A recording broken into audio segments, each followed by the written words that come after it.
No spin, no bias, no censorship. I'm Dan Wootton. This is Outspoken episode number 448. Breaking right now, London conquered by Islamists as Sadiq Khan succeeds in taking over Trafalgar Square, centre of the UK's VE Day celebrations over the Nazis just 8 decades ago, to host the biggest Iftar event in history, a blatant show of Muslim dominance over the native population. More people doing Iftar here today than ever before. We think we're going to break the record for the biggest Iftar, not just in London, not just in UK, not just in Europe, but in the Western world.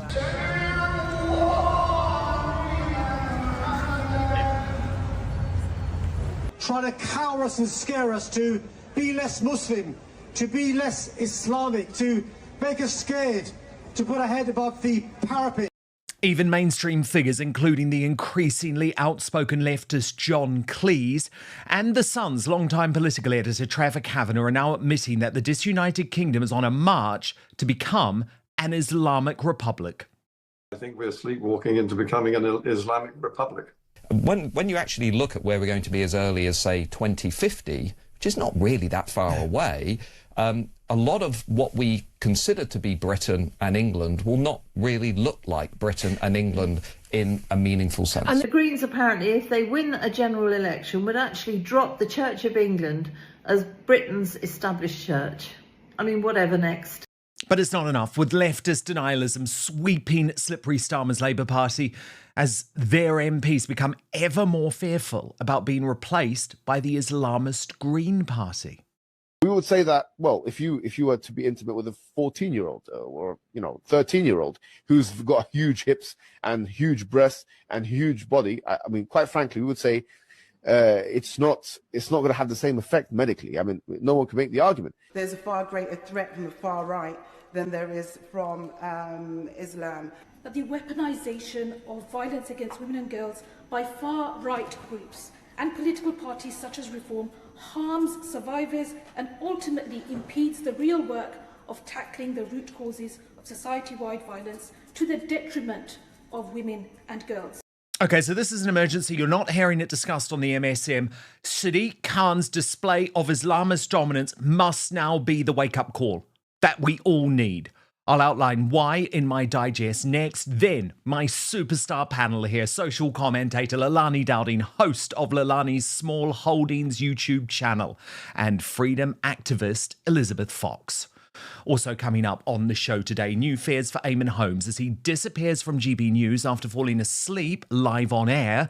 There's disgust as Channel 5 allows the hard leftist Carol Vorderman to take over its channel, for an entire day. And 2 major royal scandals breaking too. Claims a member of the royal family admitted to vaccine damage as Andrew Lowney drops a new Andrew Mountbatten Windsor bombshell, this involving a 15-year-old girl. Then, in the royal uncancelled after show on Substack, Meghan Markle fights back against Tom Bower's bombshell claims about the trouble in her marriage to Prince Harry, but no one is convinced, so the Duke's biographer and our royal mastermind, Angela Levin, will be here later to analyse that as over on Substack, www.outspoken.live, after the main show. Brand new Greatest Britain and Union Jackass named at the end of the show today too, but you can vote for the worst Britain in the world today right now in the YouTube live chat. Myself, Lalani and Elizabeth have all nominated, so we're in competition today. Lalani has gone for Ed Miliband for telling pubs they should serve warmer beer on to save money on energy bills. I wish that were a joke. Elizabeth has gone for the tit whisperer, Zach Polanski, for his idea to separate the Church of England from the state, undoing nearly 5 centuries of history. She says this is completely insane. We are a Christian country and the madness needs to stop. And I'm going for Carol Vorderman for taking over Channel 5 to spread her hard left bullshit. So there are your 3 choices for today's Union Jackass. Get voting. Let me know your comments throughout the show. I will feed some of them back before we go today. But now, let's go.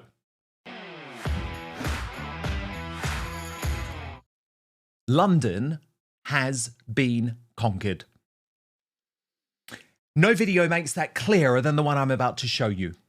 As HJB News reported, in 1945, in London's Trafalgar Square, the British celebrated VE Day, Victory in Europe over Germany. 81 years on, that's one man's lifetime. It is now under Muslim occupation. That's in less than a century. Let that sink in. And just look at this split-screen vision. Look at what's changed in 8 decades. Last night, London's Islamist Mayor Sadiq Khan turned what was once the heart of England, the heart of our United Kingdom, into the new home of Islamism. And this wasn't just about Muslim pride. This was a clear display of domination. Yes, London tonight, a plan decades in the making. Watch. اللهم رب هذه الدعوة التامة والصلاة القائمة آت سيدنا محمد الوصية.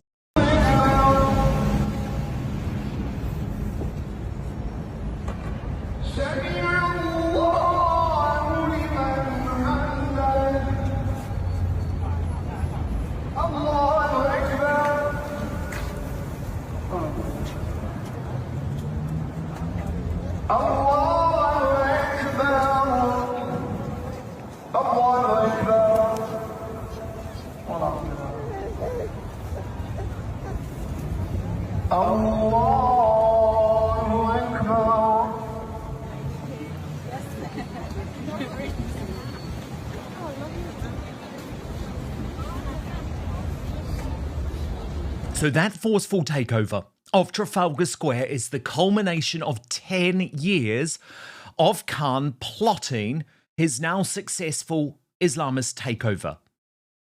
Last night, he openly boasted about the UK capital city hosting the biggest iftar in the world.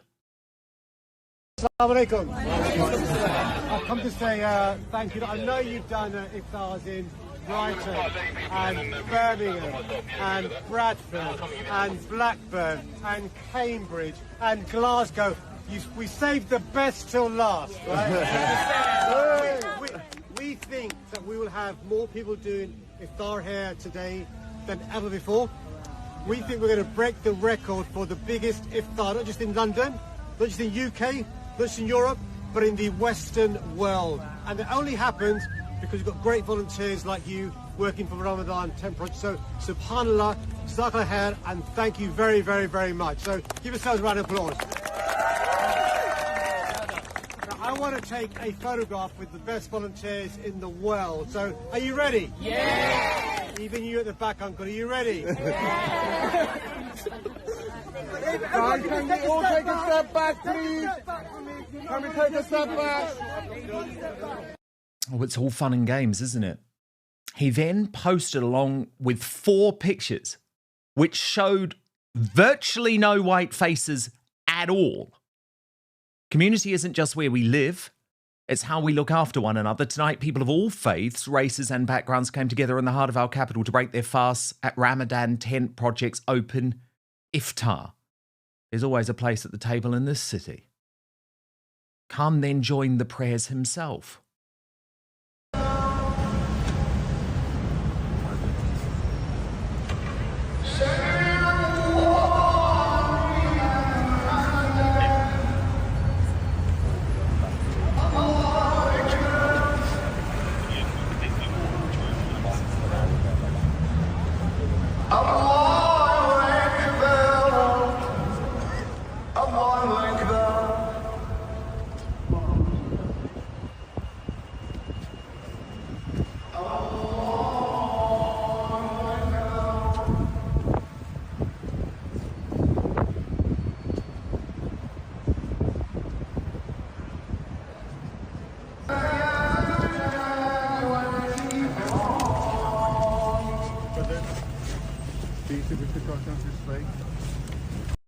And he wasn't done yet. Khan then got up on stage and lied, ludicrously suggesting that it's Islamism in the United Kingdom that is at threat, when it is actually Christians running scared.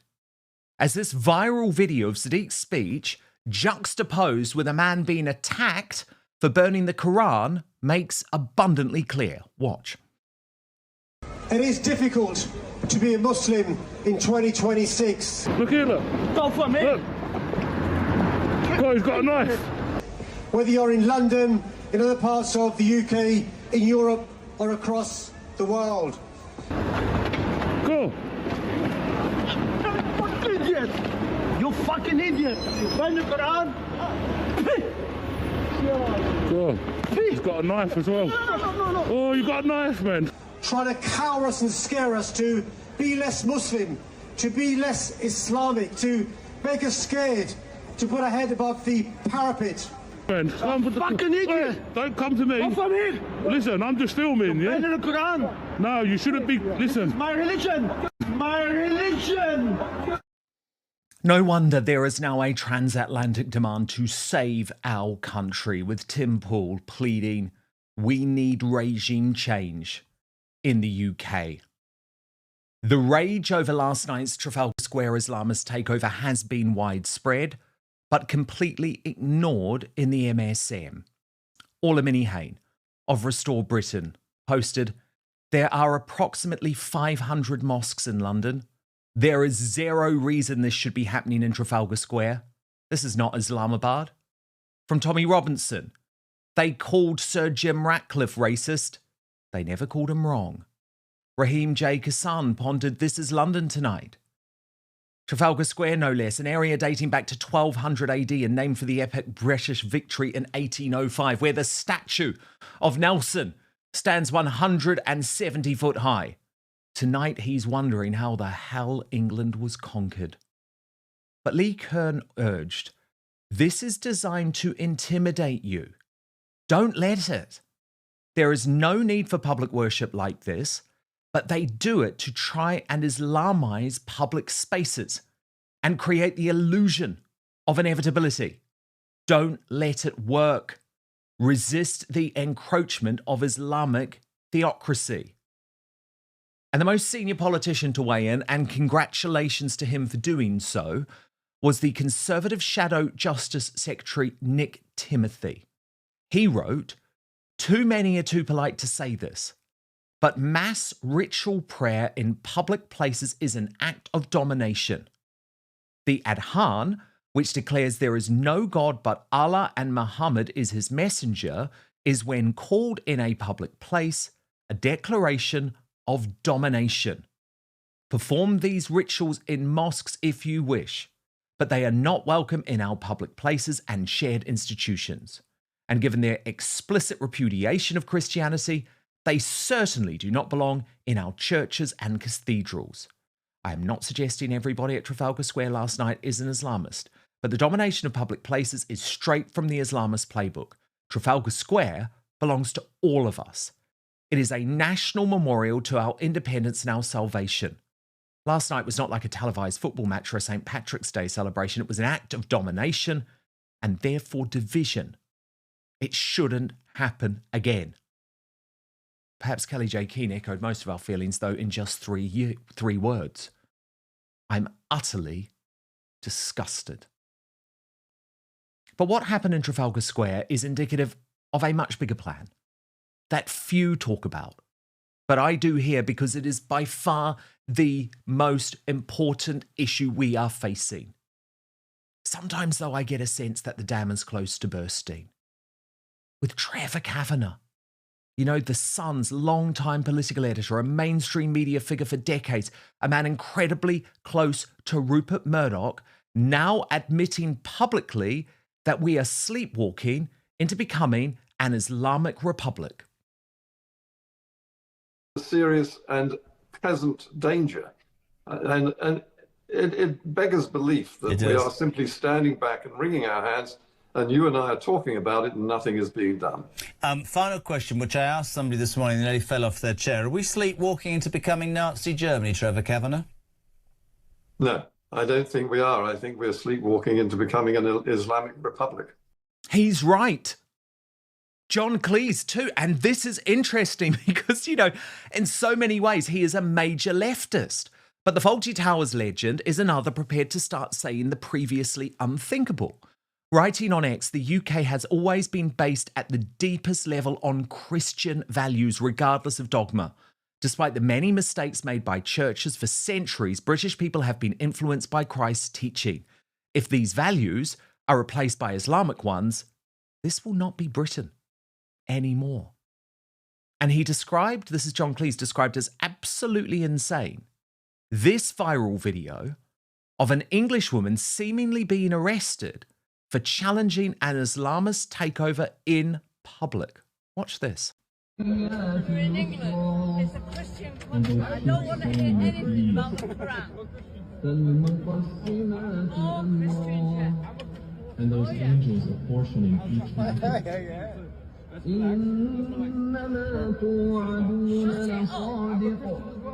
Indeed, what you are promised is true.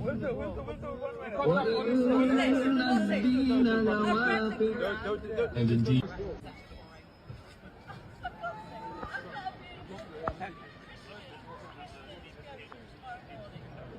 take her away. Take her away.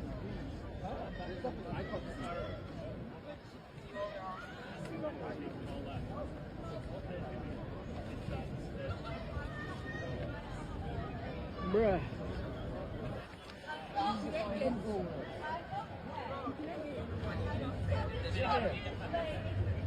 لا حول ولا قوة إلا بالله. Stop, sorry about that. I'm sorry. about that. You shouldn't be doing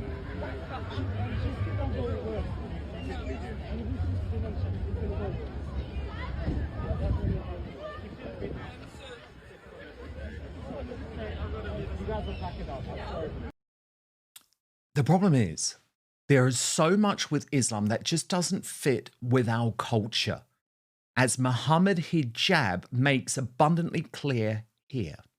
We would say that, well, if you were to be intimate with a 14-year-old or 13-year-old who's got huge hips and huge breasts and huge body, I mean, quite frankly, we would say it's not going to have the same effect medically. I mean, no one can make the argument. But in these countries where we live in now, one is legal and one is illegal.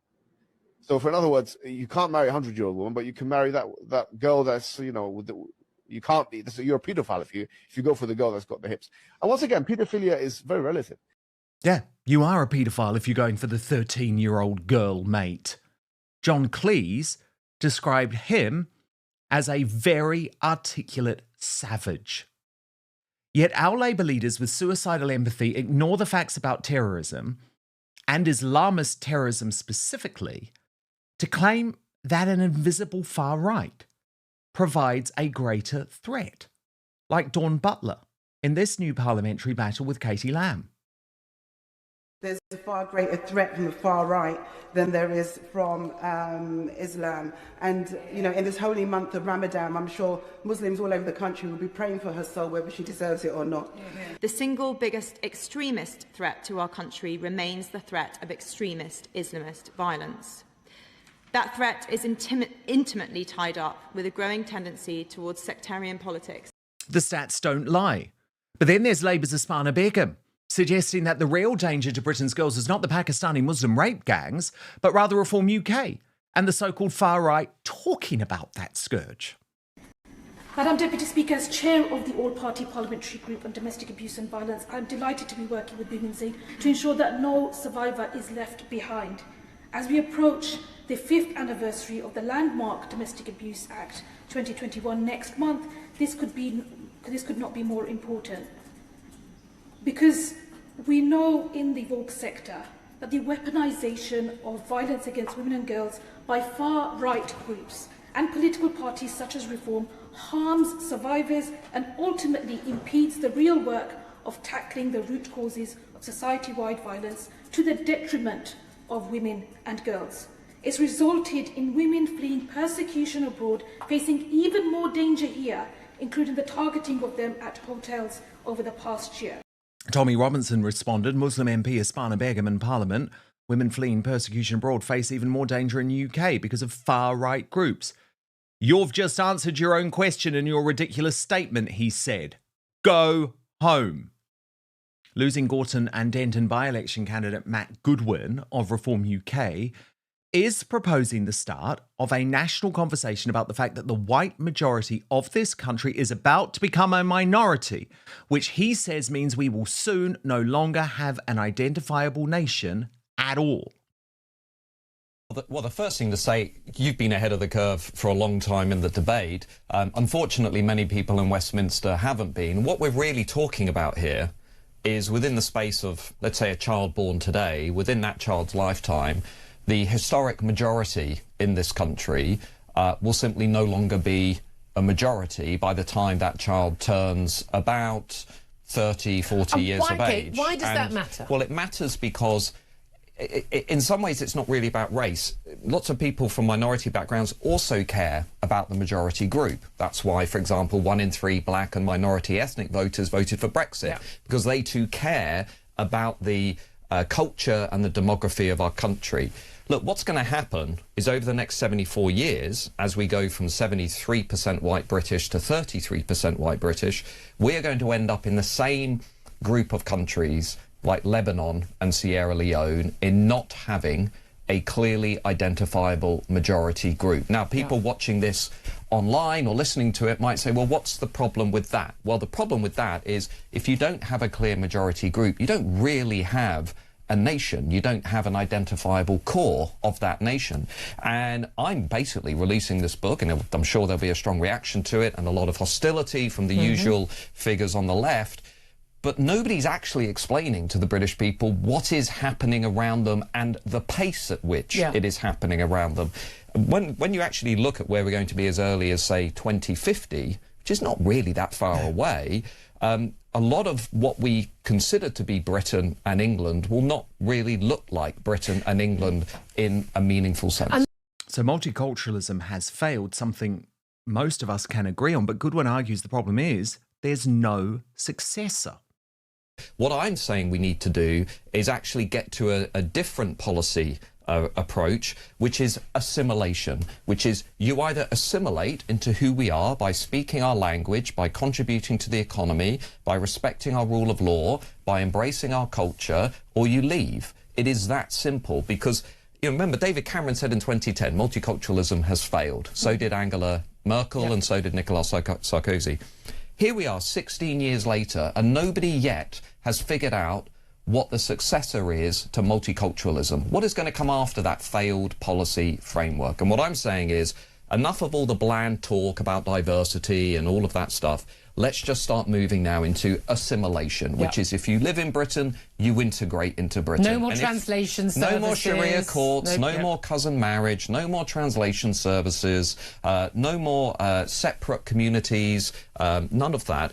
We are now going to focus on assimilation, right? Which is you learn the language, you contribute financially, you don't live on welfare, you don't live on social housing, and you become part of who we are. Okay. Yet Tommy Robinson doubts Goodwin and Reform are going to lead on this, asking how will you stop the Islamisation of our country with Muslims at the helm of your party? And what Goodwin says might be all well and good, but remember, he's arguing that Reform UK will reverse this. And that's where I split with him. After all, this is Reform's new housing and infrastructure spokesman, Simon Dudley. Watch. Salam alaikum.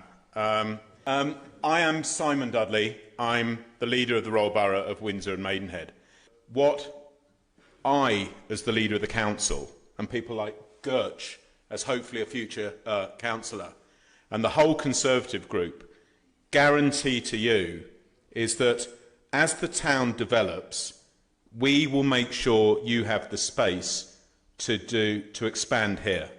We had thought that we might build apartments, flats. We will never do that. That is my undertaking to you as the leader, the Conservative leader of the Royal Borough of Windsor and Maidenhead. When we have control of that site, we will allow the Islamic Trust to acquire that site so that you can expand here. Susan Hall, Sadiq Khan's rival in London, says now is the time to fight. Fight because it's not just Labour, it's the increasingly Islamist Green Party, which is now pledging to dismantle the Church of England. Well, I'm really sorry to say, but I think we're going to have to start fighting for our culture and our heritage. The Greens apparently, if they win a general election, would actually drop the Church of England as Britain's established church. I mean, whatever next. The Greens are no longer the tree huggers, the environmentalists. In my view, they're very dangerous. We value our country as it is, the majority of us. We would not put leaflets out for different parties in Urdu. We would not pander to certain communities. We should all be living together harmoniously. And I'm afraid there are some parties that are making this very difficult. Sectarian politics is not where we should be. So I beg of you, all of you in May that can vote, go out and vote. All of you, do your bit. We have got to retain our culture. I, as a Conservative, am passionate about our royal family, about our culture as it is. We must welcome other people where we can, but we have to look after our own first. Things are getting so bad in this country. They are. And it's everywhere. Schools in Britain now closing for Eid Mubarak, an Islamic festival that has absolutely nothing to do with British culture or identity. Watch this. Good morning, families. This is just a very quick message from myself this morning to say that, as you know, we are closed on Thursday, Friday this week. So it's a 3-day week for us at Miriam Law Primary School. We are closed this week so that all of our families who celebrate can be celebrating Eid. And I just wanted to say on behalf of governors, trust members and staff at Miriam Law Primary School, Eid Mubarak, on behalf of us all at Miriam Law for when the time comes this week. And we hope you enjoy the celebrations. What are we doing? Last night was proof that London has been conquered, but the Islamist takeover of the United Kingdom is now well on the way. We must fight it. Now, the Superstar panel. So great to have Elizabeth Fox and Lilani Dowding back with me today. Lilani, what did you make of those scenes in Trafalgar Square? You know, it is shocking. And I think the problem is I've seen a lot of Christian preachers getting arrested for preaching the Bible or speaking, just even if it's one or two of them speaking out and preaching on the street because somebody's been offended. So to see that, given the hundreds of mosques around the country, was actually very surprising. And I don't know how, I don't know how we counteract it. I mean, the Christians need to come out and get together, I suppose, and do the same thing, because if they're not going to stop it, we need to, see the Christians come out, have a hymn service, do something big and put a public display on, or go old fashioned and get the old sun fun topless bus up out there and play a bit of music and dance around in a few bikinis like the old British fun way. Exactly, that's what we need. Something that actually says we're diametrically opposed to your kneecap-driven culture. I mean, I'm not going to do the page 3 thing again, but I'll shove on a Union Jack bikini and have a little jingle on the top of a top. And when I'm saying topless, I mean topless bus, the old British topless bus in a bikini. I'm sure Lizzie would look great on Route 1 too. Elizabeth, what did you make of those scenes? And specifically, Sadiq Khan seeming to goad the native population. Well, I mean, he's been doing it a while, hasn't he? And I think it's, personally, my opinion is that it's quite scary. I agree with Susan Hall fully that we need to fight for our culture and our values and our traditions, because ultimately this is a Christian country. And when I see the videos and I see the likes of Sadiq Khan standing there and promoting multiculturalism and saying how diversity is our greatest strength, I don't think, David Cameron 16 years ago stated that it's failed. That was 16 years ago. And here we are now. I think it's suicidal empathy. I really do. I just find it scary, because if we were to go over to an Islamic country and we were to do it the exact same and promoting our ideals and our beliefs in their town squares and their monumental places, I think that we would be not welcomed and permitted and accommodated so widely as they have been here.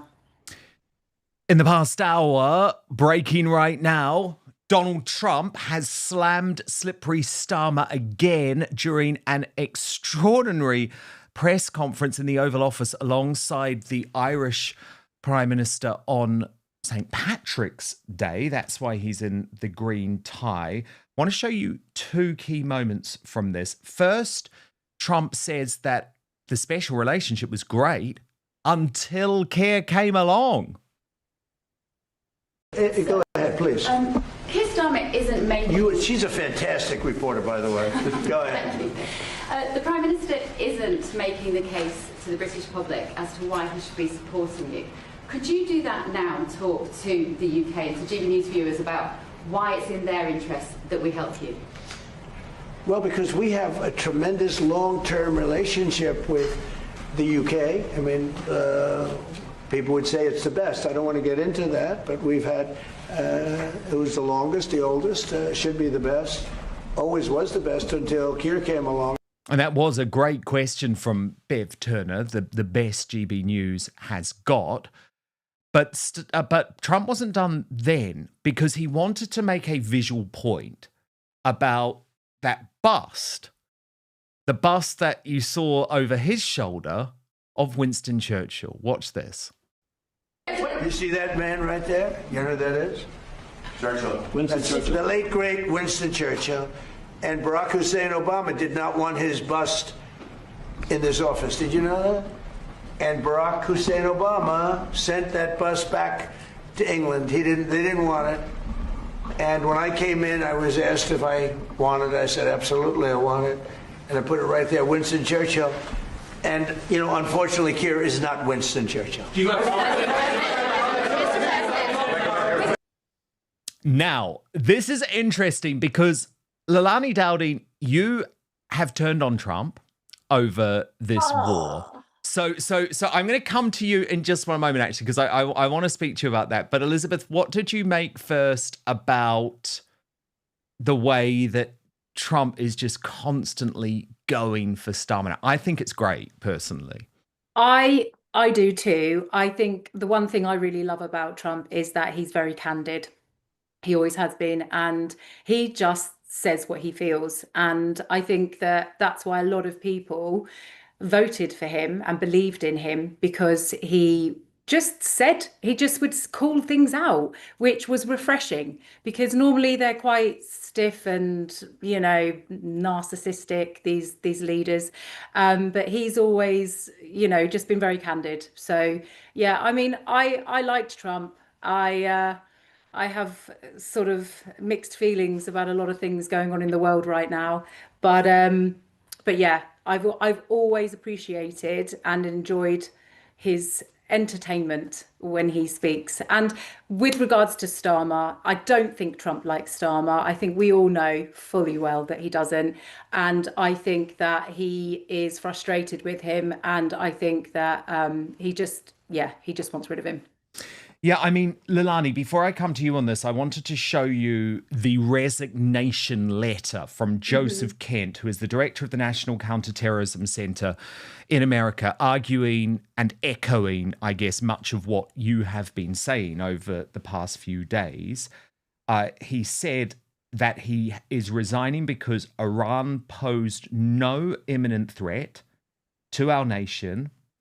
And it is clear that we started this war due to pressure from Israel and its powerful American lobby. He says, as a veteran who deployed to combat 11 times and as a Gold Star husband who lost my beloved wife Shannon in a war manufactured by Israel, I cannot support sending the next generation off to fight and die in a war that serves no benefit to the American people nor justifies the cost of American lives. I pray that you will reflect upon what we are doing in Iran and who we are doing it for. But when he was presented with that letter, Leilani, in this Oval Office press conference in the past hour, Trump was absolutely certain that Joseph Kent has got this wrong and that Iran did pose an imminent threat. And indeed, he even said to the Irishman in the room that those nuclear weapons could have been heading towards us? You know, it's a really hard one, Dan, and I feel like hell is almost frozen over because I have gone against Trump on this. And, you know, as far as Starmer goes, a broken clock can be wrong twice a day. And, you know, I'm glad he's taken pause about sending our men and women over to fight this absolute, complete and utter mess. But regarding, you know, what he said, he is the director of the National Counterterrorism Centre. So I think he would know. You know, he works under Tulsi Gabbard. I'm sure he's privy to a lot of intel. What I keep going back to is the fact that Donald Trump changes his story hour by hour. 1 minute he doesn't need our help, he's winning. He was winning the first hour, he's won 14 times or 100 times since. Then the next minute he's like, we need help from people. Then he's like, actually, we don't need help. I just wanted to see their reaction. So it's almost like he's just making things up as he goes along, and you can't believe what's coming out of his mouth. Now, I didn't support him for the person he is. I supported him based on his policies, which was that he was going to bring peace to Ukraine and Russia within the first month. That's what he bragged. Or maybe it was the first week. Didn't do that. No one has been arrested over the Epstein files in the USA. They have in the UK, not in the USA. You know, what about the Doge that Elon Musk sorted out? Nothing's happened. So there's a lot of things, and it's been building up and building up. And he was meant to be the peace president and the anti-war president. And I feel like I got sucked in and I got duped by it all. And honestly, I think I'm going to get more negative comments in your thing than June Slater did, backing Nigel Farage for so long and reform. But you know, it's going to come. But that's, you know, the way I feel. And I think it's a mess. And, you know, 1 minute he says he knew that Iran would go crazy and blow everyone up. And then next thing he says, you know, this is the last thing was, this is a real shock. It was unexpected. Meanwhile, I just keep going back to the fact that Charlie Kirk warned about this 3 months before he died. He said that, you know, Trump wants to think they're all cavemen in Iran.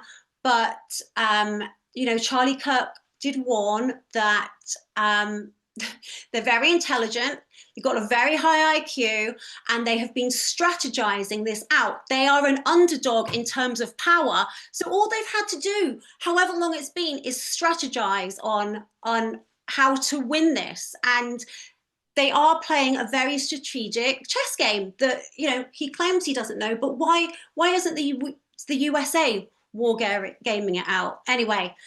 Yeah, I mean, it's interesting. I'm looking at a couple of comments in the live chat now. Viper44 says he's not Santa Love. War issues are difficult. Tissy28 says he's not asking for help. He is telling us to look after our own. Why is that so difficult to grasp?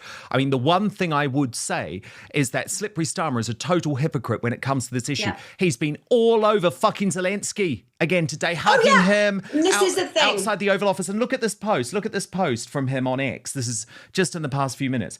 The Middle East conflict has increased the need for rapid military innovation. It's central to our national and economic security. Today, we've signed a new defence partnership between Ukraine and the UK, strengthening Ukraine's ability to defend itself from Russia's brutal attacks and ensuring the UK and our allies are prepared to meet the threats of the future. Great to see you again, my friend. So it's like he is absolutely prepared to keep pouring money into Ukraine, a war that I think Trump is right, should never have been started. So I think Starmer is all over the place on this issue. And Dad, I want to say as well that, you know, we have to look after Britain. But, you know, I say look after Britain, not elsewhere. But he's doing neither. So he's not helping out the Straits of Hormuz, but he's also not helping the UK, because what we need to do is close our own damn borders, and we need to stop funding these people's houses and hotels and food and everything else, and just allowing them to come over here. So if there's going to be any terrorist threats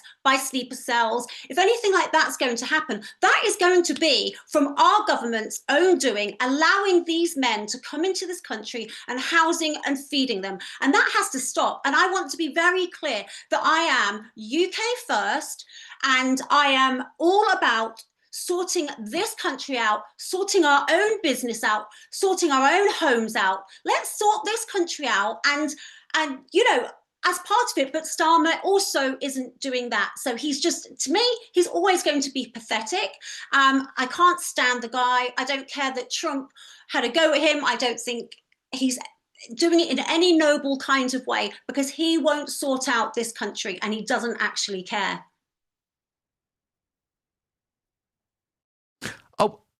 Sorry. I didn't realise we were still on. No, I'm joking, of course. But that is what's going on at GB News at the moment. And I do have sympathy. Like Eamon Holmes, I've known him for a long time. But when you start nodding off during a live broadcast, it's not a surprise that viewers do start to lose trust in you. And breaking right now, Eamon Holmes has been taken off air at GB News this week after falling asleep amid health concerns. Now, Amanda Devlin, who's the very tapped-in assistant editor at The Sun newspaper, says that the presenter usually co-hosts with Ali Costello 3 days a week. However, since signing off on Wednesday last week, Eamon hasn't been seen back on GB News. Viewers had raised their concern and called for bosses to step in after they watched him struggle through his last broadcast. Now some are questioning the reason behind his absence since the incident. One said it looks like Eamon Holmes has been axed by GB News for falling asleep live on air while presenting the breakfast show.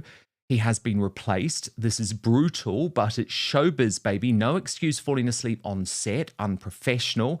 Another asked, where have you been, Eamon? The Sun has reached out to GB News for comment. And despite being off screen, Eamon has been posting on his social media after attending a media event in aid of cancer research on Monday. He later shared a snap of himself in the car with his former television co-host, Anthea Turner. He captioned it, "Taxi for Turner. Look who I picked up on the way home. She always makes the journey shorter. Miss Anthea and Mr. Eamon." Now, Eamon himself has been very open about just how difficult his recent health battles have been, including this on a brand new podcast. I'm sick. I'm in a wheelchair. That's been horrendous to deal with for 2 years. Certainly, I don't think TV wants to know you.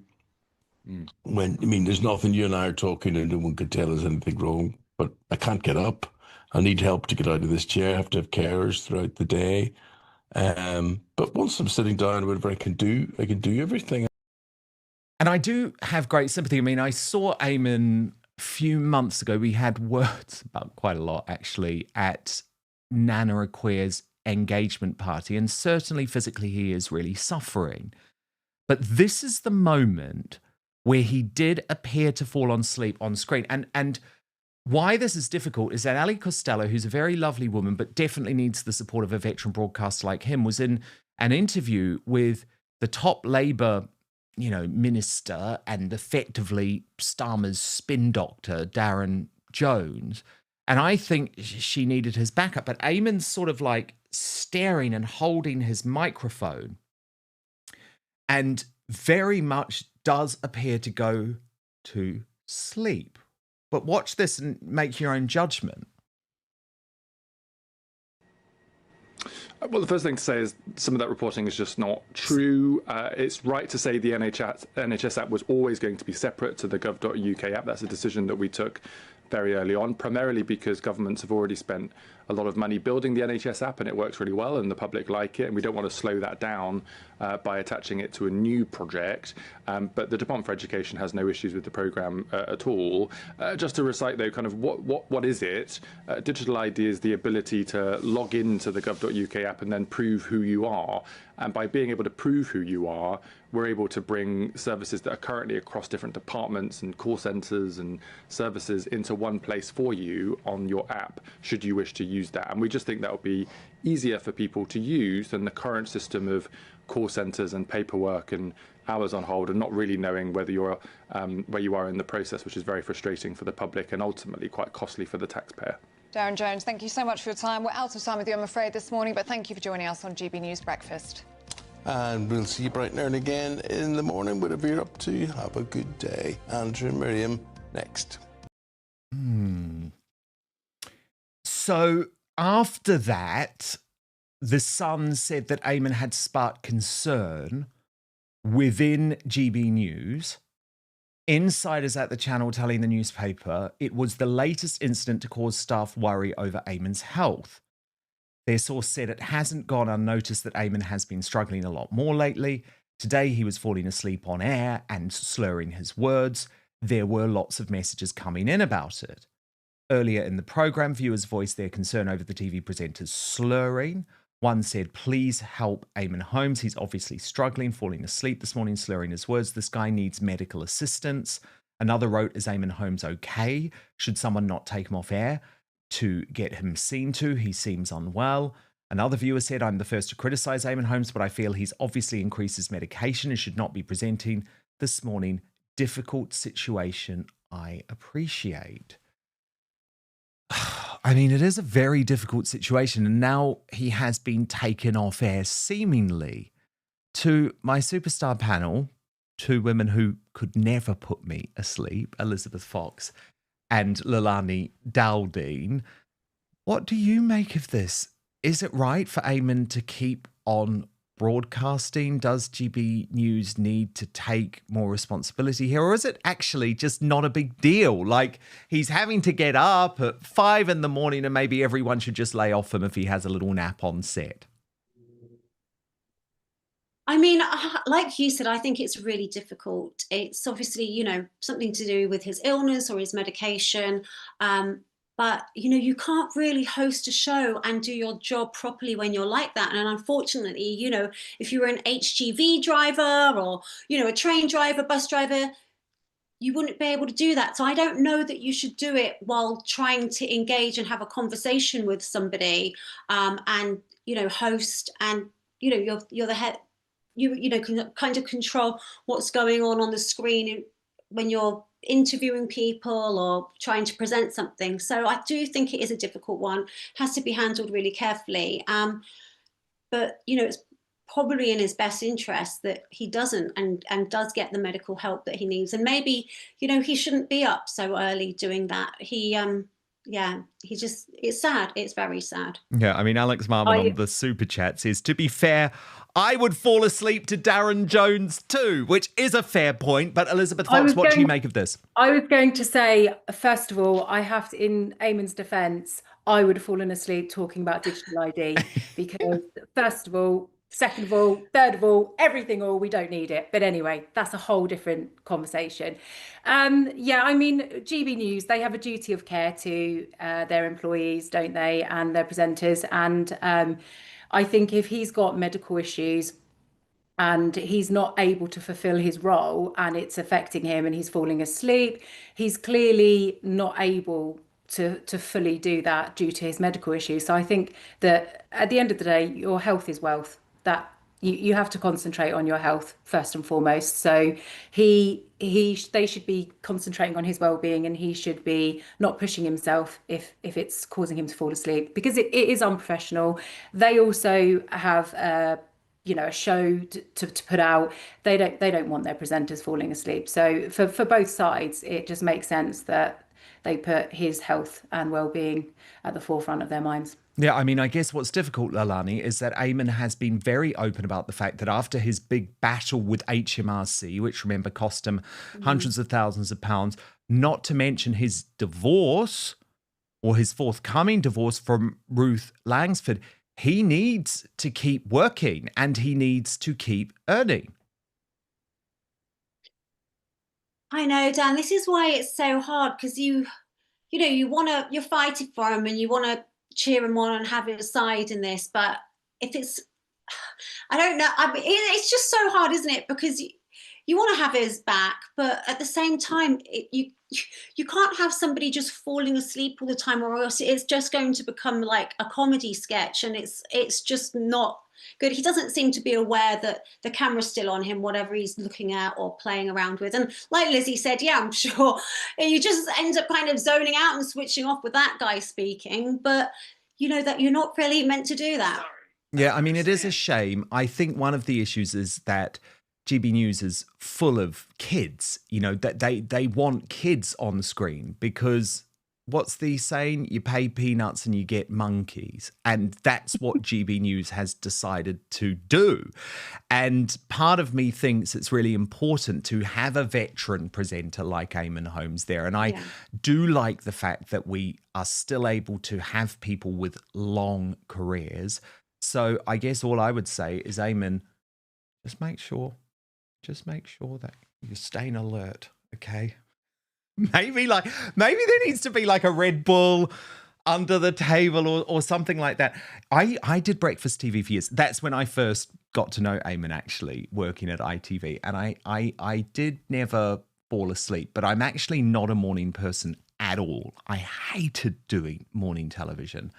And there was one time that I had like slept through my alarm because I'd been out for a big night the night before. I think it was like a big party, some type of rap party or something like that. And, you know, the worst thing to do was not turn up at the show. And I managed to somehow get ready and get to the studio and make it on air within about half an hour, which was just a miracle. But I was definitely still a little bit intoxicated that morning, that is for sure. So I was maybe falling asleep for a different reason. So it is hard. All I'm saying is that I understand that morning television takes a massive toll on your body. And maybe what Eamon needs to look at is actually trying to present at a different time of the day. Breaking today, Channel 5 has been taken over, in the worst news possible, by hard leftist Carol Vorderman. And what is yet another nail in the coffin of the British mainstream media.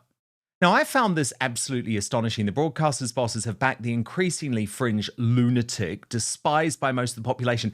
And I was talking about this earlier and just saying, could you imagine a scenario when someone who is considered to be sort of the same as her on the other side of politics, I would say the right side of politics, you know, like Tommy Robinson, for example, or Katie Hopkins, was allowed to take over an entire channel. I mean, they wouldn't even be allowed on Channel 5 for 5 minutes. So no wonder people are turning off the mainstream media. But Channel 5's commissioner, Federico Ruzzi, clearly a woke-topian, said about this Carol as a broadcasting powerhouse, and we're really excited to have her taking over our daytime schedule. Each of our shows has its own unique personality and audience, from debate and current affairs to consumer issues and heartfelt stories. Viewers will get to enjoy her trademark energy and sharp wit all day on 5. Probably best to call in 6 so you can tune in with no interruptions.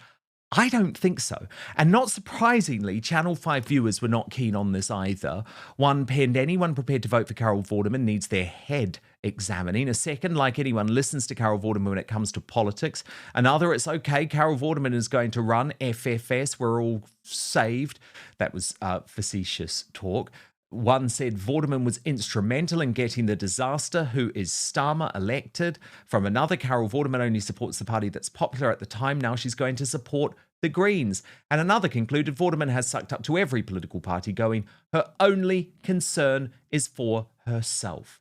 And that's absolutely true. But this takeover today, this Vorderman takeover today, started on the Jeremy Vine show as he challenged her on this bizarre career switch from quizwoman to leftist activist.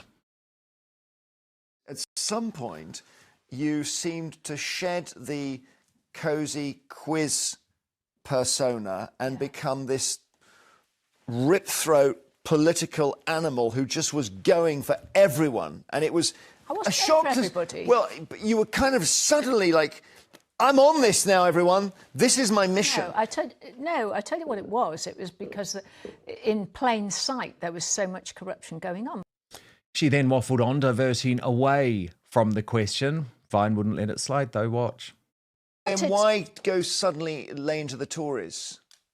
Why not? Because, that's all you need to say. Well, I mean, there may be... because we had COVID. And what became obvious was the VIP PPE lane in plain sight was corrupt. Michelle Mone. And Michelle Mone. Is she friends of yours, by the way? She was many years ago. And I came out of that friendship after about a year or so, because I realised what a liar she was. She lied about everything. She lied to the papers even then about how successful she was as a businesswoman and so on. Lied about her marriage, lied about relationships, lied about everything. And so I sort of distanced myself from that many I mean, she probably will say she didn't lie about everything, so I probably should add that as the presenter. I know she's admitted to various lies. But anyway, OK, I'm sorry, I've gone over your whole sort of political career there. But it is a career. In a way, you are in politics to some extent. And you go, I know you go in and out of it. You have a lot of people every single day who are political commentators, and I am that. And I was delighted to be a part of the tactical voting website called StopTheTories.vote, which we now are StopReformUK. And I mean, she couldn't help herself but plugging that website throughout the show. How was that allowed? I'm very happy with the work that I did, particularly with the tactical voting website, Stop the Tories, now StopReformUK.vote. Now, I have to say, after this takeover, if you're still watching Channel 5, you need to have your head red, because this channel is now going full on political. Charlotte Gill keeps saying it's now like the home broadcaster for the Green Party. And actually, in the next clip, Carol Vorderman actually shows how unhinged and deluded her politics actually are. As she suggests, can you believe this? That the Tories' PPE corruption scandal during COVID, I mean, she never stops going on about that, was worse than the Peter Mandelson Epstein scandal within Labour. Watch. Do you regret almost helping to push the Tories out and bringing this lot in? Don't be daft. The Tories are even worse. Would it be Don't worse start me on the VIP PPE Yeah, lane, but they're Jeremy not facing Don't criminal start me on the proceedings. corruption in the Tories. No. This was Mandelson. Yeah, but... if these Not allegations... but they may all this be is as bad as each other. No, I'm sorry. You can't get away with because I know... Oh, you're still well, with 1.7 million the there. Tories were hugely corrupt, and if Reform ever get anywhere into power, they will be the most What do you think, corrupt. Mike? Are they... I mean, seriously. And they want this channel to be all her. She then lectured a hapless caller on the Middle East, leaning into her severe case of Trump derangement syndrome. There are times when people have to stand up on a moral ground. And I think that Starmer has done the right thing. Trump is incoherent, as I said before. He's very unpopular in his own polls now. He will be gone in a matter of, well, hopefully his power will be gone by the end of the midterms later this year. And there is a time when you have to do it. And this is the time. Not kowtowing to American president when we know that Iran wants to wipe out the Western world. They want to get rid of Israel, wipe it off the face of the earth, they want to get rid of all Jewish people, and they want to basically destroy Western capitalism. Now, are you telling me we shouldn't stand alongside the American president? Let Carol respond to that. Well, I think that's a bit of an exaggeration. And it's not. Honestly, Carol, it's an exaggeration. Okay, then she was on to the next show. This is Storm and Alexis talking about weighing herself. I decided when I was 38 that I wouldn't do it anymore. Right. Why? Well, I'm from the generation just a bit behind Nina, but we only learned about a thing called a calorie. Do you remember when the calorie was introduced into our consciousness? In the 70s? Yep. And then there were all sorts of diets, as there always are, the fibre diet, the fibre plan, the this, that and the other, I don't know, cabbage soup diet. The Beverly Hills diet. I've done them all. I've done them all. All of them. And I found I was doing the classic that a lot of people who weigh themselves every day do. It's like, oh, I've put on 3 pounds overnight.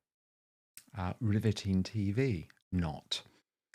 Then she went on the next show. This is hosted by this awful woke-topian guy, Matt Allwright. Do you remember him gaslighting a woman the other day in regards to the Pakistani Muslim rape gangs?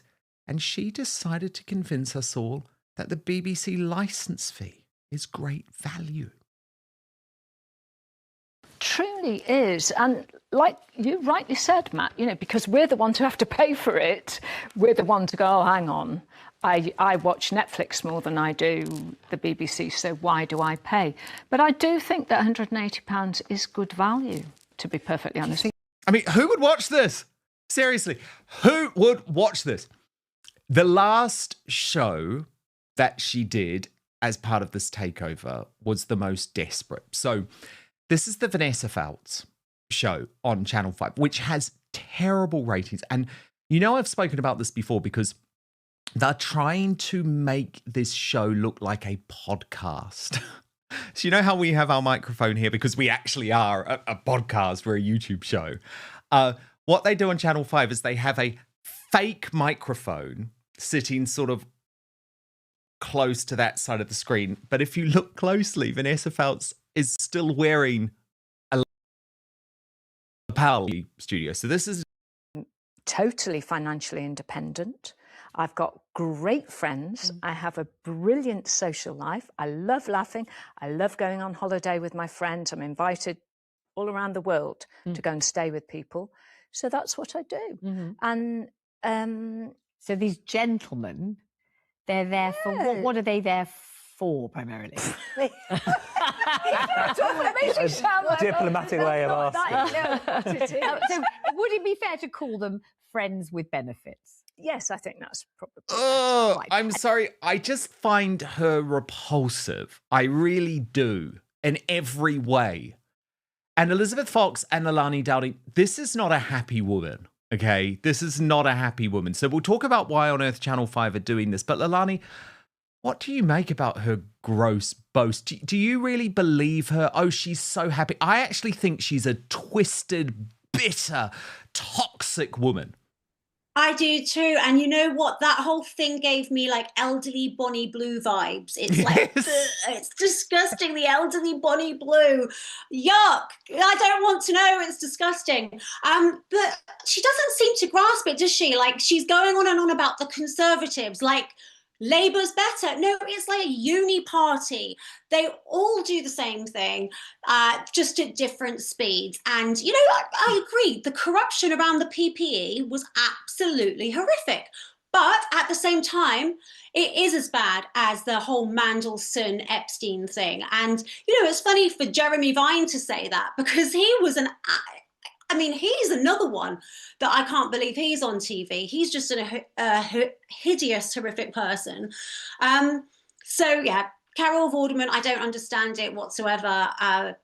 It's crazy to me. And there was so much there. I actually forgot the different clips. There was another great clip, but I can't even remember the context of it because there was just so much that's just so terrible. So much horror. And it's like, what are they doing? Why do they think this is a good idea? But we'll come to that. Elizabeth, what did you make of her sort of personal revelations? Do you really buy this, that she's happy, like shagging 7 men at once? No, I think it's all a facade. First of all, I didn't know I was going to wake up today. When I woke up this morning, I didn't know I was going to find out about Carol Vorderman's sex life. So thanks for subjecting me to that, Dan. I don't really care, don't really want to know. But I think a lot of women that promote this and say that they don't need a man, they don't want a man, and they're happy traveling and being with their friends. I actually think that deep down inside, they're quite unfulfilled. And the fact that she has so many shagathons and partners and whatever, she clearly does want to be around a man and with a man, but I just think it's all a facade. And I actually think the truth in it is that she's unbearable to be in a relationship with. And that's why women like her, who are unbearable and, like you said, Dan, toxic, I think that they can't actually later on in life find a fulfilling relationship, find someone that will actually be with them for them, because they are just too much. They're just unbearable. I think you're so right on that. I think you're so right on that. But then we come to Channel 5, right, Leilani? And this is what sort of drives me mad, but in some ways also makes me really happy at the same time, because it's like the mainstream media keep on writing their own death notice. They keep on nailing the final nails into their own coffin, because who on earth would think it was a great idea to allow such a divisive woman to take over their entire channel. A channel, by the way, that, as I say, would never have any of us on anymore, would never have Elizabeth's husband, Lawrence Fox, on anymore. Do you know, I think TV actually likes a certain kind of division. The mainstream TV likes a certain kind of division. I remember it from the Housewives of Cheshire. When people were arguing, they were happy because viewers would turn off the screens and then argue with each other afterwards and keep, you know, the show ticking over. So that's what happens. They all go away and they all talk about Carol Vorderman afterwards. So I think it's something that and then when it really comes down to it, people don't actually want to watch it. And I've remembered what it was now about the BBC license and how she said it was so fantastic. I'm glad it's gone up to £180 because that's £180 I am saving a year by not paying it. I haven't paid it for 4 years. I will never pay for it. And I don't watch their drivel. So, you know, that's my story. If it could go up to 200, 300 and I still wouldn't care, I'm never going to pay for it ever again. So, you know, I would suggest that to people who are a little bit worried. I mean, unless you love the BBC, then keep watching it and have your mind filled with nonsense and wokery. But I would say if you don't watch it, just cancel it.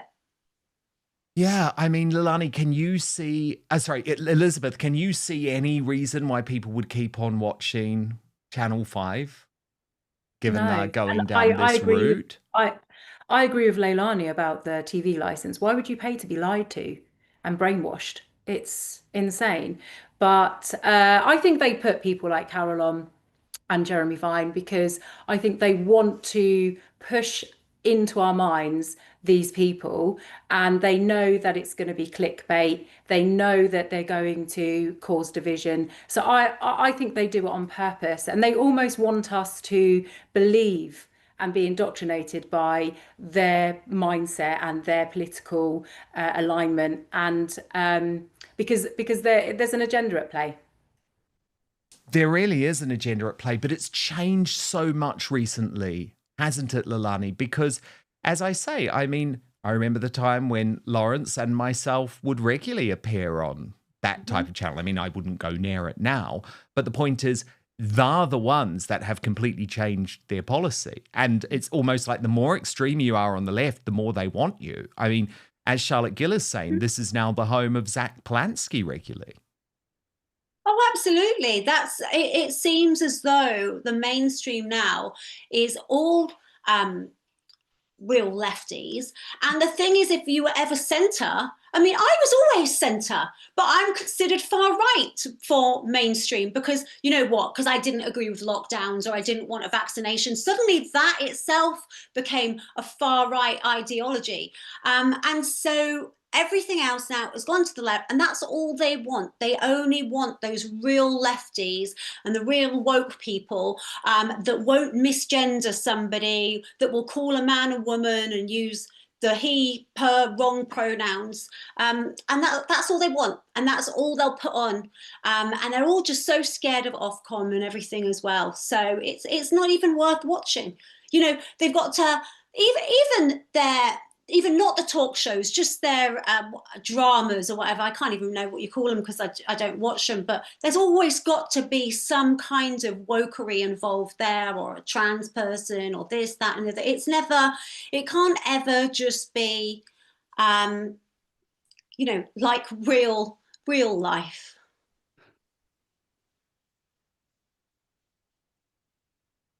Breaking right now. Variety has just dropped a bombshell investigation into Prince Harry and Meghan Markle's falling out with Netflix. And this is juicy. We're going to dissect it for the first time together. Look at that. Why the royal couple is struggling in Hollywood. And there's some really fascinating detail here. Plus, brilliant pushback from Harry and Meghan, who are now trying to accuse Variety magazine. For those who don't know, Variety is like the Hollywood Bible. It's as woke as you get, of some type of misogyny, simply for reporting the truth. So look at this from Variety. After 5.5 tumultuous years at Netflix, are the Duke and Duchess of Sussex on the outs in the streaming kingdom? Insiders say that Meghan Markle has long conveyed that Hollywood is her domain. In virtual and in-person meetings with partners, she tends to talk over or recast Prince Harry's thoughts, sometimes while he is mid-sentence, sources say, usually preceded by a touch to the arm or thigh. Now, Meghan's lawyer, so they're taking this very seriously, in a letter to Variety, says this assertion, quote, seems calculated to play into the misogynistic characterization of her bossing her husband around. Prince Harry, meanwhile, attests that this is categorically false. So we're going to get into this full bombshell report. Let me bring in my superstar panel, social commentator Leilani Dowding and freedom activist Elizabeth Fox. So this is just hilarious, isn't it, Leilani? Because for such a long time, we've had this sense of Meghan being a nasty control freak behind the scenes, almost treating Prince Harry like he's her little child, you know. Just shut up. I'm going to say what you really think. But for this to be reported in Variety is pretty damning stuff. And of course, she immediately has to run to, it's misogyny. It's always something like that. There's always some label someone's got to put onto it. But I think anyone that watches any of their shows or when they do an interview together can see the body language for themselves. You know, it is a kind of putting the hand on as if to say, hold on, let me answer this. I've seen it myself, and you've had him on your show before, the body language expert. I think his name's, is it Jesus? Oh, yes, Jose, the body language guy, the royal rogue. He's brilliant.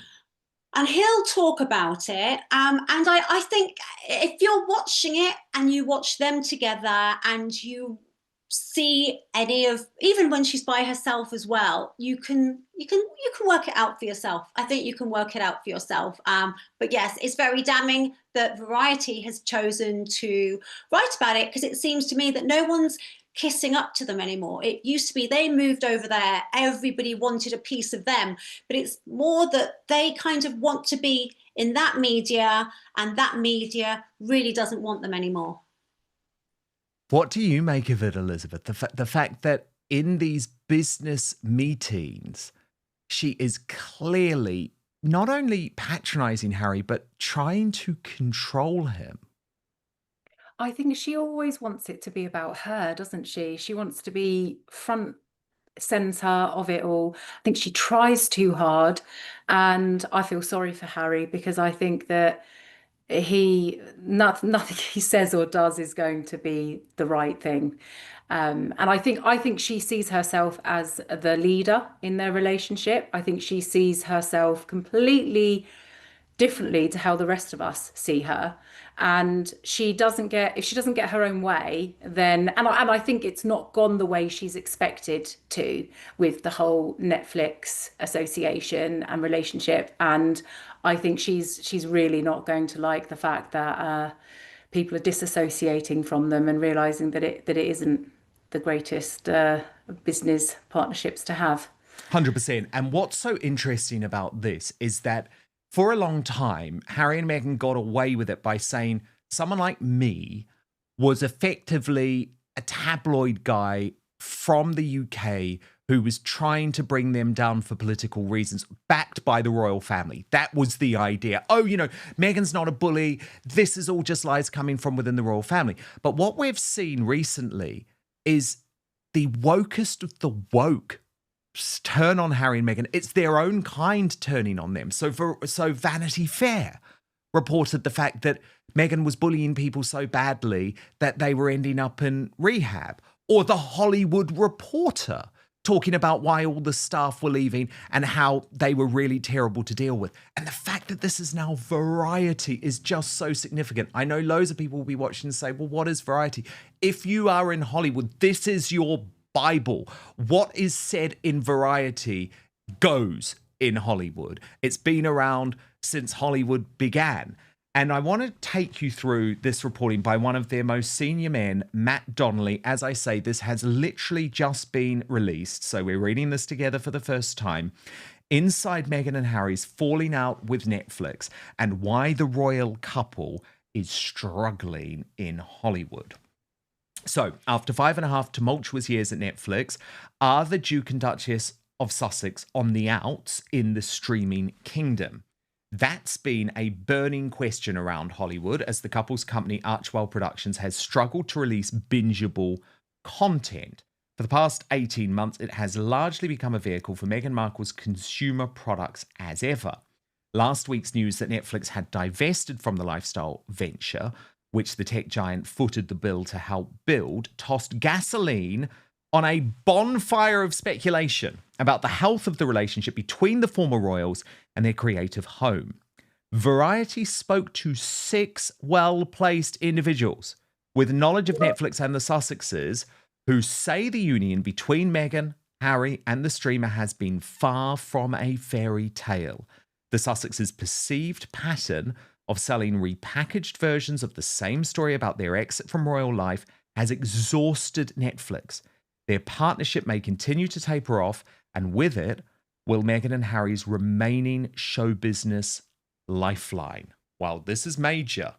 A Netflix insider then going on to tell Variety, the mood in the building is, we're done. Their bedside manner has ruffled feathers in meetings, and lackluster ratings for shows like With Love Meghan have led to doubts that e-commerce is the best way for Netflix to stay in business with the couple. A Netflix insider says the ratings for With Love are on par with other lifestyle series. That's to say nothing of Archwell's history of what sources call poor communications in their dealings with the company. Now, 3 insiders, this is really interesting, say Netflix chief Ted Sarandos is fed up with the pair. Now, why that's really fascinating is Meghan, for a long time, tried to form a close relationship with Ted Sarandos, arguably the most powerful man in Hollywood. There she was taking him to a Beyonce concert, and the suggestion was she was able to form this friendship because Ted Sarandos' wife is black. And so they had that same sort of mixed race couple thing going on, and she really used that. But that's what's interesting about this. Sarandos fed up with the pair, who, per 2 sources, have been known to text directly with the co-CEO about their projects, as do many A-listers who work with the streamer. Similarly, Chief Content Officer Bella Bajaria is said to have grown wary of the Sussex Pact. A Netflix spokesperson says it's completely inaccurate that Sarandos and Bajaria have lost faith in the couple. Archewell has been a thoughtful and collaborative partner, says Bajaria. And so what I should tell you here, this is very much how Variety works. So they'll give the juice from the people who are speaking off the record about what's really gone on. Then they'll give like the formal response, which is usually quite nice. So Bajaria says Archwell has been a thoughtful and collaborative partner, and we've really enjoyed working with Harry and Meghan. They're deeply engaged in the storytelling process and bring a unique global perspective that aligns with the kinds of impactful projects our members respond to. Insiders at the streamer say Sarandos and his wife Nicole Avant socialise frequently with Meghan and Harry and are neighbours in the Star Haven of Montecito, California. However, 2 sources insist that Sarandos recently said he would not sit for a call with the Duchess unless a lawyer was present on the line. The sources are unclear if Sarandos was serious or joking. A Netflix spokesperson says it's absolutely inaccurate that Sarandos made the comment. Oh, this is so much fun. This is blatantly false. In fact, Meghan texts and speaks with Mr. Sarandos regularly and has been to his home, sans lawyers, says Sussex attorney Michael J. Kump in a letter to Variety regarding the story. Well, yeah, but she has no idea if Ted Sarandos is bitching about her behind her back. Loving this. Last August, a second set of episodes with Love Meghan performed dismally compared with the first round. Netflix was sitting on a surplus of as-ever products, including tea and baking mixes, totaling more than $10 million in value, so much so that the company started giving inventory to employees for free, putting the goods on card tables in various office buildings. An Archewell spokesperson says giveaways from sample closets are standard practice at studios. A different Netflix source says the plan was always to spin as ever back into Archewell's control and that the streamer only intended to assist in its launch With Love, which features Meghan's friends and the occasional synergistic cameo from talent with ties to Netflix like Mindy Kaling, was not renewed in full. A spokesperson for the Sussexes says With Love, Meghan will continue as seasonal specials. Well, I'll believe it when I see it. Yet, according to many people familiar with the matter, Netflix's disenchantment is not a recent phenomenon. At the onset of COVID and their move to the United States in March 2020, the couple made it clear that they plan to build an entertainment empire. They held discussions with every major media company in town, including Disney, Apple, Warner Bros., Discovery, and NBC Universal, as they searched for an overall deal. Content slates and consumer brands were always part of their vision, but the industry was clamouring for one asset in particular, a docuseries featuring never-before-seen footage of Meghan and Harry's Great British Escape, including video of the two on the commercial jet that delivered them to California. David Zaslav, the chief executive of Warner Brothers Discovery, was especially keen to land Harry and Meghan, a source familiar with the executive said of that time. Sarandos swooped in and signed them to an exclusive arrangement over a 5-year term. Reported numbers vary from 30 million to north of 100 million, but two sources pegged the figure at roughly $60 million. Netflix announced the partnership in September 2020 with fanfare. What Netflix didn't expect, according to numerous sources, was the March 2021 blockbuster primetime interview the couple would participate in with Oprah Winfrey. While nobody at Netflix had suggested that the Sussexes violated any of the terms of their agreement, which allows the couple to engage in projects in other arenas and participate in interviews for other distribution outlets, many at the streamer were annoyed by the lack of communication. Sources say that the company only discovered at the last minute that the Sussexes would sit with Winfrey and share intimate, headline-grabbing details of their lives. A Sussex spokesperson says it is categorically false that Netflix was unaware of the Winfrey interview. Regarding their deal and its exclusivity, the representative adds, Netflix and Archewell had legal counsel involved to oversee the evolution of the deal, as is common practice for any deal changes in Hollywood. Still in the honeymoon phase, Netflix leadership ultimately did not interfere with the broadcast, which delivered a massive 17.1 million viewers to CBS.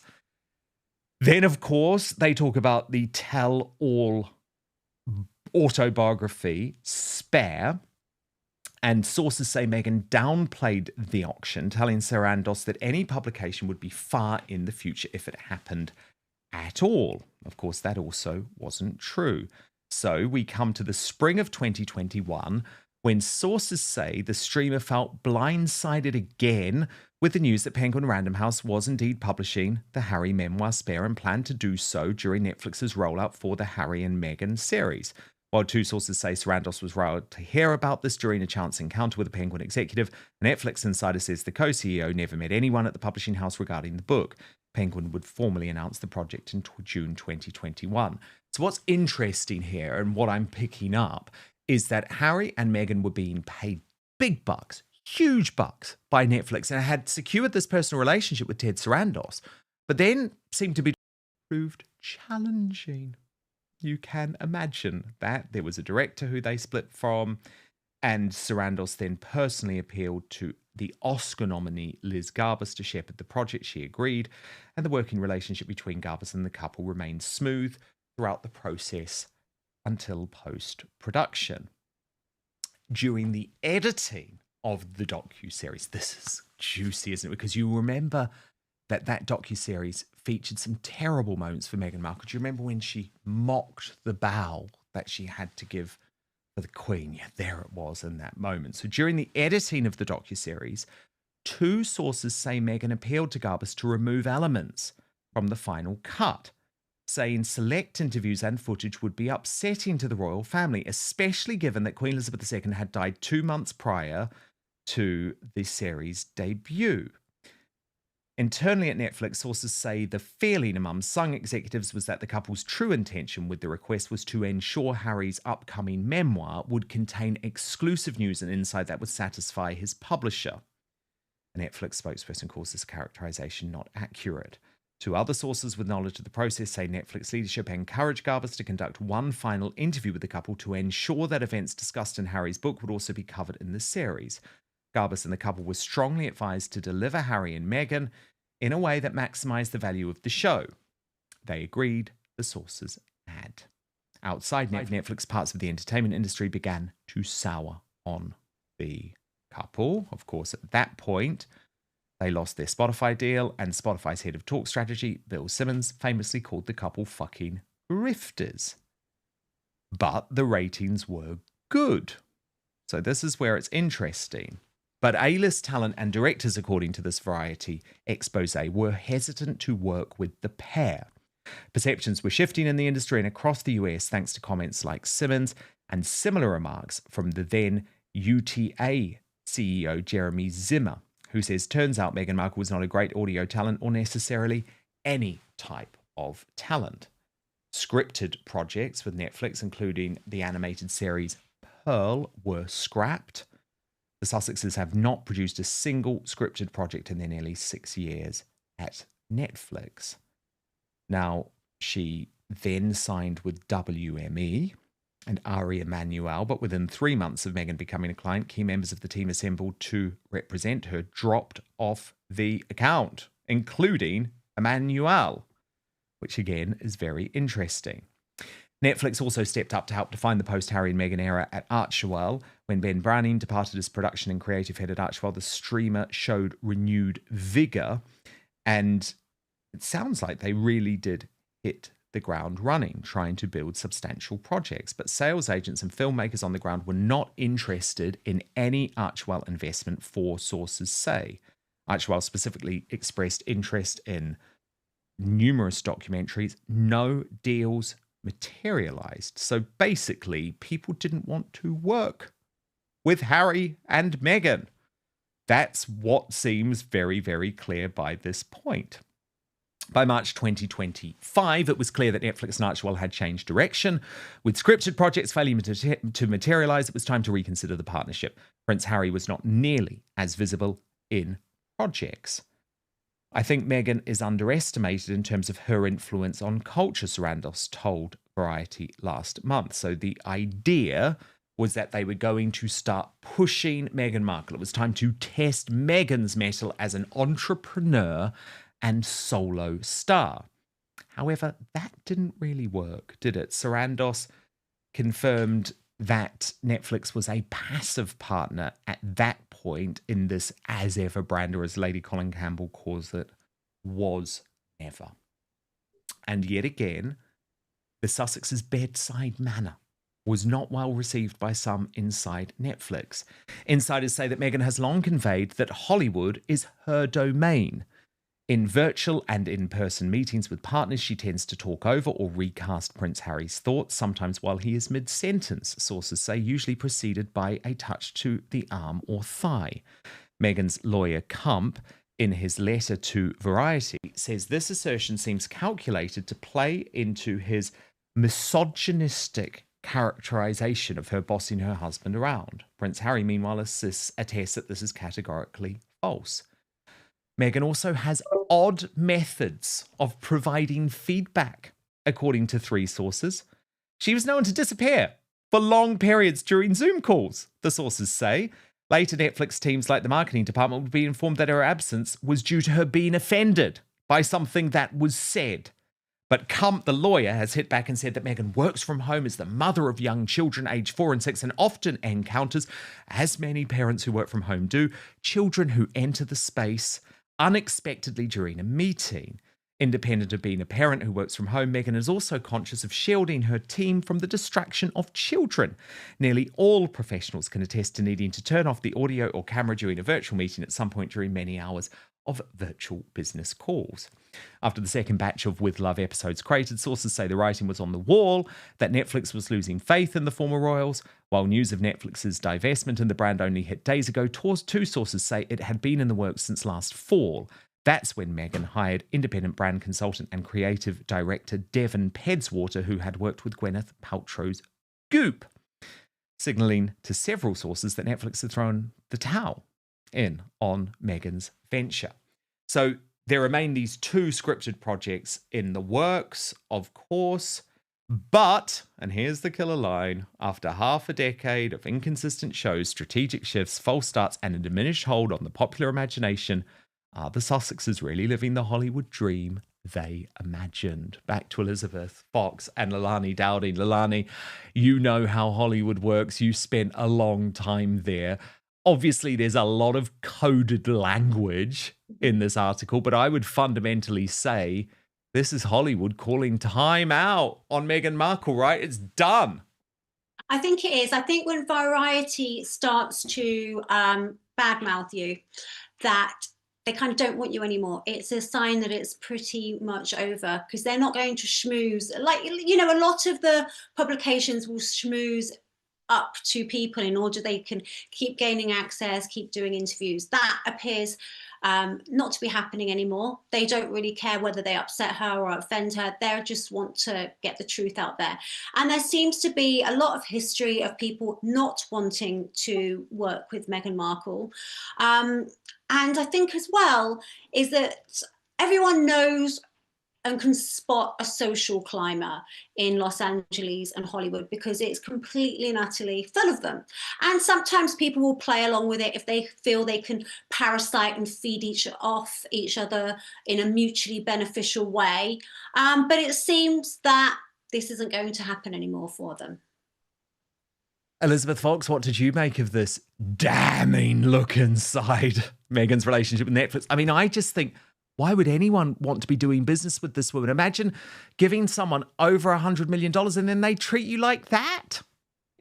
Well, I think they saw her as a bit of a money-making, because I think they thought that because of the publicity that she's had worldwide, and because a lot of people really don't warm towards her, I think they thought, well, it will draw people in to watch her. I think they gave her a chance. I maybe they felt sorry for her, but I think that her character is coming out, because I think that people not wanting to work with her and people, disassociating with her, I think that she wants it so badly. I kind of feel sorry for her, actually. I feel like she lacks self-awareness majorly, or she's just completely fully aware of what she's doing and completely destroying her own reputation. Not that she has one, but anyway, I just think that they've had enough of her, and I think that she's run her course, and I think that what she's trying to do and what she wants to do in California, in Hollywood, she's not going to be fulfilled in. She's not going to succeed in it, because people have seen enough. I think they're done. They are done. They are done indeed, and I will celebrate that. We're not quite done, though, because we're about to reveal today's Greatest Britain and Union Jackass, so stand by. Got no idea which one of us has won, but thank you for your super chats today. So many super chats coming in today. I'm so grateful. Clippy7 says this is in regards to that big takeover of Trafalgar Square in London. This isn't assimilation. Labour and the Tories did this. King Saar says this is absolutely disgusting. Do not trust reform. If any of you are members, stop now. Sign up to Restore Britain. And 14 says, Lalani is right. Bless her. No war is good. So lots of interesting debate in the live chat today, and I very much appreciate it. Okay, a reminder of our Union Jackass nominees. Lalani Dowding went for Ed Miliband. He's becoming increasingly desperate now, telling pubs they should serve warmer beer to save money on energy. Elizabeth Fox went for Zach Polanski for his idea to separate the Church of England from the state. And I went for Carol Vorderman for taking over Channel 5 and spreading her hard left bullshit. Okay, the results are in. I'm in third place. Can't believe this. Carol Vorderman just got 17% of the vote. Were you not as annoyed by her as I was? Or maybe it's just the other two are so bad. Ed Miliband and Lalani are the runner-up with 36% of the vote, which means our Union Jackass winner today is Zach Polanski, nominated by Elizabeth Fox. Thank you both so much. And our Greatest Britain has been nominated by Elizabeth Fox today as well. It's Susan Hall, who we saw in our digest. Elizabeth says she speaks directly, continuously challenges the corrupt Sadiq Khan, and sticks to facts rather than emotion, speaking on the important issues and truth on what's happening to the UK. Okay, thank you so much for your company. Thank you for my superstar panel, Alani Dowding and Elizabeth Fox. And we're moving over to Substack now for the Royal Uncancelled After Show as Meghan Markle fights back against Tom Power's bombshell claims about the trouble in her marriage to Prince Harry. The Duke's biographer, our royal mastermind, Angela Levin, will be here to analyse. www.outspoken.live if you want to join. We will be back with you live tomorrow, 5 p.m. UK time, midday Eastern, 9 a.m. Pacific. Remember to hit subscribe right now on YouTube. Also subscribe to our podcast, which is available on Spotify, Apple Podcasts, or wherever you get your podcasts. Please remember to rate and review. And most importantly, I promise to keep fighting for you.